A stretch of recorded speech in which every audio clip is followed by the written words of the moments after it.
Hello dear students, इस video में बच्चों हम थर्ड लेसन अमृतम संस्कृतम के बारे में पढ़ेंगे। यानी कि संस्कृत जो है वो अमृत है। अमृत मतलब जो होता है कि प्रसाद होता है एक तरह से।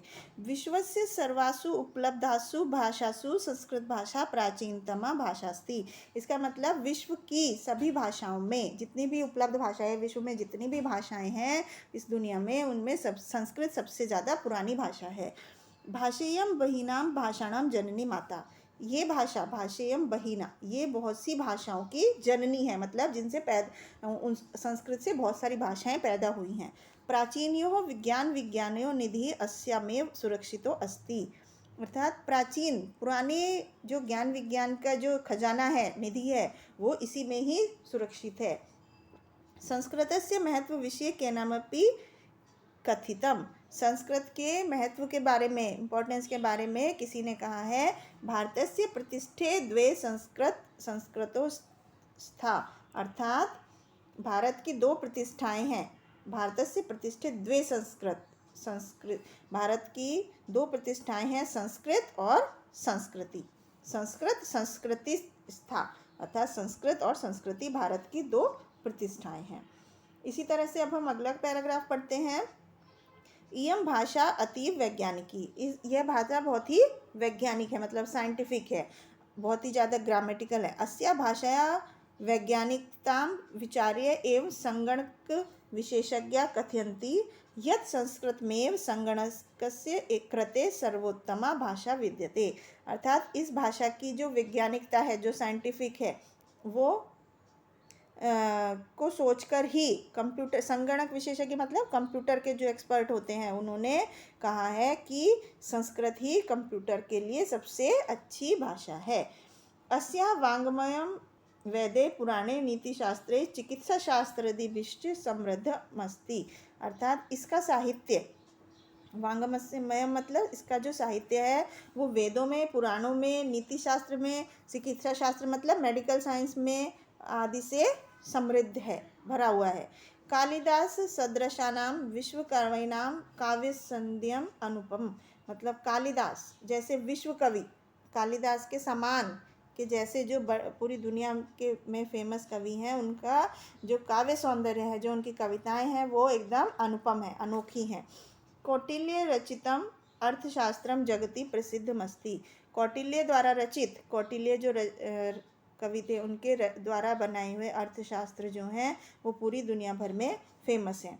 गणित शास्त्र शून्य से प्रतिपादनम सर्वप्रथम आर्यभट्ट अकृत। और गणित के शास्त्र में जो जीरो की खोज की थी, सबसे पहले शून्य का जो खोज किया था, वो सबसे पहले आर्यभट्ट ने किया था। चिकित्सा शास्त्र चरक सूत्रयो योगदानम विश्व प्रसिद्धम। और चिकित्सा शास्त्र में यानी मेडिकल साइंस में जो चरक सुश्रुत है, उसका जो योगदान है वो पूरी दुनिया में फेमस है।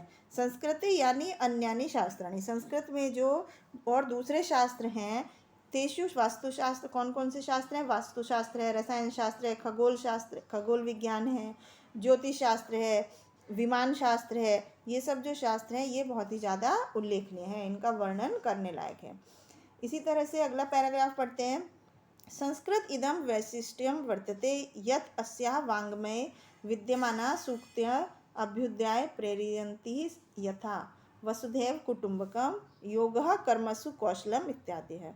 इसका मतलब है संस्कृत की ये विशिष्टता है, ये इसकी स्पेशलिटी है कि उसके साहित्य में, वाङ्मय मतलब साहित्य में, विद्यमान मतलब जो उसके साहित्य में है, सूक्तियाँ उन्नति के लिए प्रेरित करती हैं। जो संस्कृत में के साहित्य में जो सूक्तियाँ हैं वो हमें विकास के लिए, उन्नति के लिए प्रेरित करती हैं। कौन कौन सी सूक्तियाँ? जैसे कि वसुधैव कुटुम्बकम। इसका मतलब है कि पूरा जो पृथ्वी है वो एक परिवार है।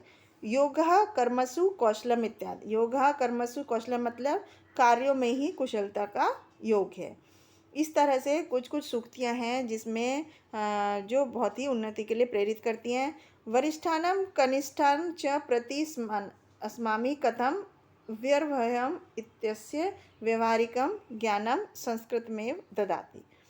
अर्थात बड़े और छोटे, वरिष्ठ और कनिष्ठ, वरिष्ठ मतलब बड़े और कनिष्ठ मतलब छोटे, बड़ों और छोटों के प्रति हमें एक जैसा व्यवहार करना चाहिए। हमें कैसा व्यवहार करना चाहिए? ये व्यवहार हमें संस्कृत से ही मिलता है। ये हमें संस्कृत भाषा ही बताती है, हमारी संस्कृति बताती है कि किस तरह का व्यवहार हमें अपने बड़ों से और छोटों से करना चाहिए। इसी तरह से अगला पैराग्राफ है, भारत सर्वकारस्य विभिन्नेषु विभागेषु संस्कृतस्य सूक्तयः ध्येयवाक्यरूपेण स्वीकृता सन्ति। भारत में सभी तरह के अलग अलग विभाग हैं संस्कृत में सूक्तियों के, जिनके वाक्यों को सब जगह से माना गया है। भारत सर्वकारस्य राजचिह्ने प्रयुक्तम सूक्तम, भारत में सब काम के लिए जो राज्य चिन्ह बनाए गए हैं सरकारी, जैसे सत्यमेव जयते और सर्व जानन्ति, सब जानते हैं उसके बारे में। एवं राष्ट्रीय शैक्षिक अनुसंधान प्रशिक्षण केंद्र है, ध्येय वाक्य विद्यामृत मनुष्यते वर्तते, उसमें पूरी विद्या का अमृत विद्यमान है। सर्वभूतेषु आत्मवत व्यवहारम, कि सबके साथ किस तरह का व्यवहार करना चाहिए, ये संस्कृत भाषा ही हमें बताती है। इस तरह से अब हम अगला पैराग्राफ पढ़ते हैं। केचन कथयन्ति यत् संस्कृत भाषा याम केवलम धार्मिकम साहित्य वर्तते, कि कुछ लोग कहते हैं कि संस्कृत भाषा केवल धार्मिक साहित्य है।